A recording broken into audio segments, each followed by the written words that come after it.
This is the High Voltage Business Builders Podcast, daily intelligence for serious e-commerce portfolio builders across Amazon, TikTok Shop, Shopify, Walmart, and every channel that moves the needle. Neil Twa and his Voltage team all day, every day since 2012.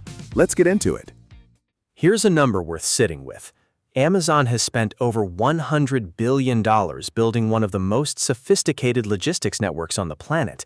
Warehouses the size of small cities, same-day delivery infrastructure, cross-border freight systems, last-mile delivery that reaches more American homes than almost any carrier alive.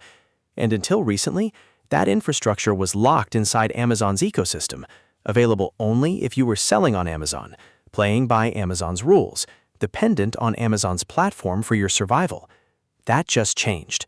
Amazon Supply Chain Services, sometimes called Amazon's multi-channel distribution, or its broader Supply Chain by Amazon program, is now open to businesses that don't exclusively sell on Amazon. We're talking about the ability to tap Amazon's warehousing, freight, and last-mile delivery for your Shopify store, your wholesale accounts, your DTC channel, your retail partners, not just your Amazon listings.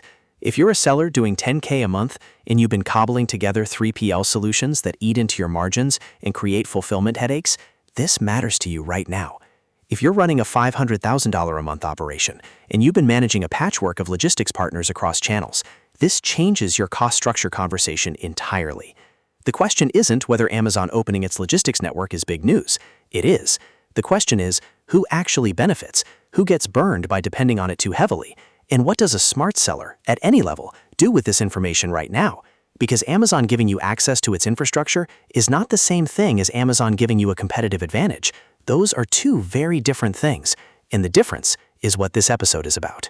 Let's break down what Amazon Supply Chain Services actually is and what it means for your business depending on where you are right now.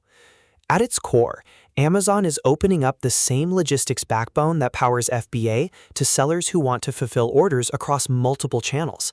That means you can potentially use Amazon's warehousing to store inventory, Amazon's freight to move it, and Amazon's last-mile delivery network to get it to customers, even if the sale happened on your own website, through a retailer, or on another marketplace entirely. For a seller doing $5K to $50K a month, here's the immediate translation. Your 3PL costs are likely eating 8 to 15% of your revenue. If you're shipping 200 orders a month from a regional 3PL with inconsistent pick and pack quality, Amazon's infrastructure offers something real: scale, reliability, and potentially lower per unit costs as your volume grows. The barrier to accessing enterprise-grade logistics just dropped. For a mid-level operator at $100K to $500K a month, this changes your channel diversification math.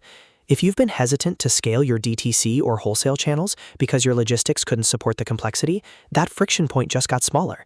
You can now run a genuinely multi-channel operation from a single inventory pool, which means less capital tied up in split inventory across multiple warehouses.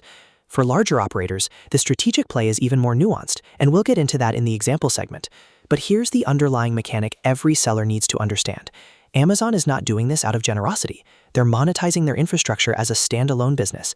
That means they're competing with UPS, FedEx, ShipBob, and every regional 3PL simultaneously. And when Amazon competes, pricing gets aggressive, at least initially. The window of favorable pricing may not stay open forever. That's the clock ticking underneath this announcement. Let's make this concrete with two sellers, one at a scale you might recognize yourself in, and one further up the ladder. First, a kitchenware brand, doing about $65K a month across Amazon and Shopify. Before Amazon Supply Chain Services, they were splitting inventory: FBA stock for Amazon orders, a regional 3PL in Ohio for Shopify fulfillment. The problem? They were constantly overstocked in one location and understocked in the other. Their 3PL charged $2.50 per pick and pack, plus monthly storage, and Shopify fulfillment was running 11 days average delivery time. Brutal for conversion rates on a DTC channel they were trying to grow. When they migrated Shopify fulfillment to Amazon's network, their average delivery time dropped to 3.2 days. Their per-unit fulfillment cost came down by roughly 18%, and they freed up the mental bandwidth of managing two separate inventory systems. Their Shopify conversion rate improved measurably, not because their product changed, but because customers trusted the delivery window. That's a real operational win for a seller at a real-world scale. Now zoom out to a larger operator, a supplement brand doing $800K a month with distribution across Amazon, a Shopify DTC channel, and regional retail accounts. Their play was different.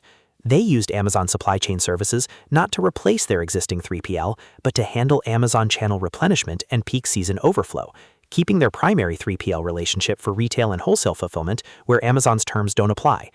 That's the sophisticated move, using Amazon's infrastructure as a strategic layer, not a total dependency. This is what sellers who survive platform changes do differently. They use new tools without becoming captive to them. 3 moves, every level. Let's go. Move 1. Audit your current fulfillment cost per unit before you evaluate anything. This is the move that matters most if you're a seller doing $10K to $100K a month. You cannot evaluate Amazon Supply Chain Services or any 3PL alternative without knowing your true per unit fulfillment cost today. That means pick and pack, storage, freight in, freight out, returns processing, and any hidden fees buried in your current contract. Most sellers are shocked when they actually run this number. Get it on paper. Then you have a real benchmark to compare against Amazon's pricing, and you'll negotiate from a position of knowledge, not guesswork. Move 2. Pilot one channel, not your entire operation. Whether you're at $20K a month or $2 million a month, the smart play is to migrate one fulfillment channel to Amazon Supply Chain Services and measure the results for 60 to 90 days before making it your primary infrastructure. Pick your Shopify store or a single wholesale account or a secondary marketplace.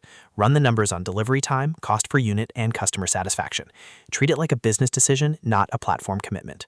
Move 3. Build a logistics diversification plan, not a logistics dependency. This is the advanced operator angle, but it applies at every level. Amazon can change pricing, change terms, or change access requirements at any point. We've seen it happen with FBA fees multiple times. The sellers who stay in control are the ones who maintain at least 2 viable fulfillment paths. Use Amazon's network aggressively while pricing is favorable, but keep a qualified 3PL relationship warm. Your logistics infrastructure is a competitive asset. Don't hand it entirely to any single vendor, including Amazon. Amazon opening its logistics network to every business is one of those shifts that sounds like pure upside on the surface, and it very well might be for your business.